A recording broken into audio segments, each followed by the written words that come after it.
You've seen it in movies. Right-handed fighter meets left-handed fighter. Everyone knows that he's a southpaw, even though he's not actually from the South, but that's how it goes. Anyway, the audience always cheers when this happens because it means our hero is in trouble. But why? What's so dangerous about fighting someone who's a mirror image of you? Doesn't everyone just switch to their other hand if they need to? Not quite. Being a southpaw can be an enormous advantage. Here's why. Throughout history, most fighters have been orthodox. It's that SA stance where their dominant foot is forward and their lead arm is extended forward with their non-dominant arm tucked back near their ribs. For a right-handed fighter, that means standing mostly with their right foot forward and their left shoulder leading. And for left-handed fighters, or southpaws, it's the opposite. But here's the thing. The lead arm isn't actually a weapon. It's a shield. Its primary purpose is to block incoming attacks. So if you're going to throw a punch, you throw it with your rear hand. That makes sense, right? You'd want your shield out of the way while you're attacking. So when two orthodox fighters square off, they're fairly predictable. They both have their lead arms up and slightly in front of them, ready to guard against punches coming in from the same side. Because we all know, or at least assume, that all punches come from the same side as the fighter's dominant hand. But when a southpaw enters the ring, everything changes. Now all of a sudden, angles are different. Punches come from unusual places, and what was once familiar becomes a tactical nightmare. That's why people cheer when this happens. It throws our hero off balance. And if your favorite fighter doesn't happen to be a southpaw, you're probably thinking, big deal, I can switch hands. Well, yeah, theoretically you could do that, and some fighters have done it successfully, but it's harder than it looks. For starters, you have to stand backwards. Not only does this feel weird, it can put you at risk of losing your balance. Your feet are no longer positioned how they normally would be with your dominant leg forward, giving you support.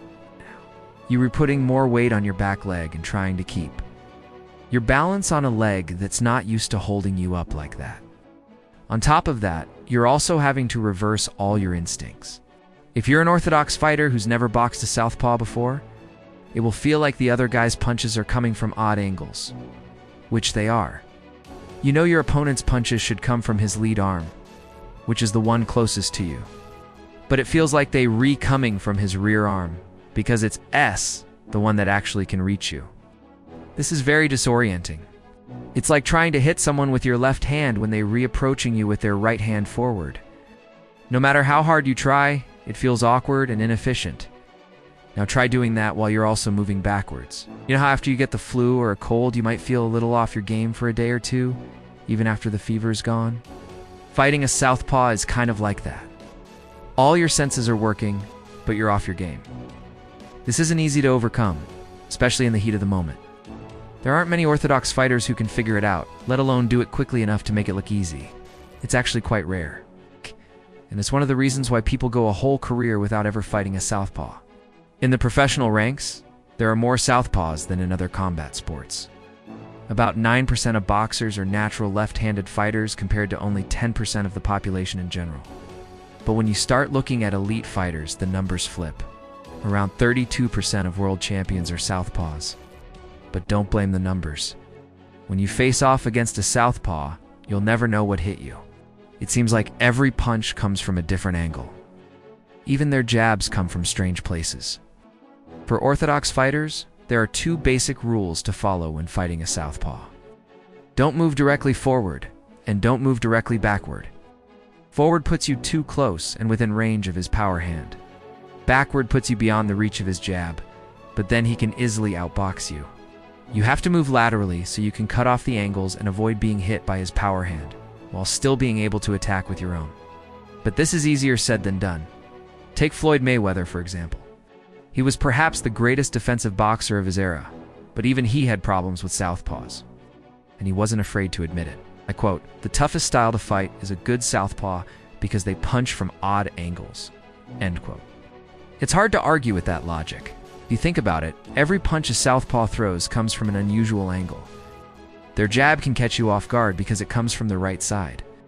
They use their lead hand to set up their power hand, which is the left for us. That makes it tougher to see, because it comes from the wrong side. But the strangest punch is the cross. A right cross in boxing is a powerful punch, but it's also incredibly telegraphed. We all know that most punches come from the same side as a fighter's dominant hand, which means we naturally expect a right cross to come from the right side. But when a southpaw throws a right cross, it comes from the left. How do you defend against a punch that comes from the wrong side? There's really only one way to do it. A fighter can turn into a southpaw and block the punch with their lead hand. In fact, that's what top fighters do. That's why you sometimes see fighters switching stances in the middle of a fight. They're trying to gain an advantage by matching their opponent's angles. But that's easier said than done. It's also risky. Remember, switching stances means that the fighter has to stand backward with their dominant leg in the front and their non-dominant leg back. It's tough to stay balanced, and it leaves the fighter vulnerable to counterattacks. That's why only the best of the best can do it. So next time you see an Orthodox fighter facing off against a southpaw, take a closer look. It's not just a cool matchup. It's a fascinating display of strategy, balance, and skill. These fights are like chess matches on legs, except with more sweat and a lot more action. Who do you think is more likely to win, an Orthodox fighter or a southpaw? Let us know in the comments below. Remember, if you enjoyed this video, like and subscribe to our channel to get notified every time we upload a new video.